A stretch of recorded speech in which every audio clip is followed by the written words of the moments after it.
কলকাতায় Kazi Nazrul Islam, his masters voice এবং আরো অন্যান্য জায়গায় কলকাতা শহরের তার সবচাইতে গুরুত্বপূর্ণ ছবিগুলি, পোর্ট্রেটগুলি তুলেছিলেন আমাদের দেশেরই ফরিদপুরের পরিমল গোস্বামী, বিখ্যাত আলোকচিত্র শিল্পী এবং রম্য লেখক। আপনি দেখবেন, লক্ষ্য করবেন যে সেই ছবিগুলিতে যেগুলো লং প্লে হিজ মাস্টার্স ভয়েসের যে কাভারে ছাপা হতো এবং কলকাতার পত্রপত্রিকায় ছাপা হতো, কাজী নজরুলের অনেক বইতে ছবি ছাপা হয়েছে এবং টুপি পরা যে নজরুল হ্যাঁ। ৩০-এর দশকে এবং ৪০-এর দশকের ঠিক শুরুর দিকে, ওগুলো সবই পরিমল গোস্বামীর তোলা। সেই ছবিগুলিতে নজরুলের চোখ এবং সেই চোখ আমি দেখেছি কখন?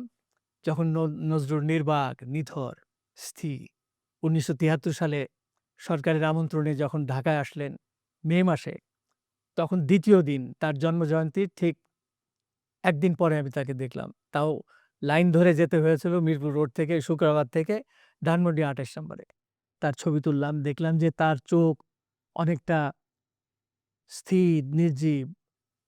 ব্রিটিশরা যাকে বাজেয়াপ্ত করেছিল, যার বই ৬টা যাকে গ্রন্থ। হ্যাঁ, যাকে এত ভয় পেত, যে নজরুলকে, এবং সবাই ভয় পেত।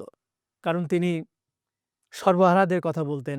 তিনি প্রতিবাদী ছিলেন, বিপ্লবী ছিলেন মুক্তির কথা বলতেন। এবং তার যে ছবি আমরা দেখতাম, যে এটা বলা হয় যে শুধু বাংলা সাহিত্যের না, বাংলা কবিতার না, এই উপমহাদেশের রাজনীতির সবচেয়ে স্পিরিটেড যে পোর্ট্রেট কাজী নজরুল ইসলাম, হাবিলদার কবি কাজী নজরুল ইসলাম ১৯২২ সালে কলেজ স্ট্রিটে একটা স্টুডিওতে সেই ছবি তোলা। তার সৈনিক, প্রথম ওটা বিশ্বযুদ্ধের সৈনিক।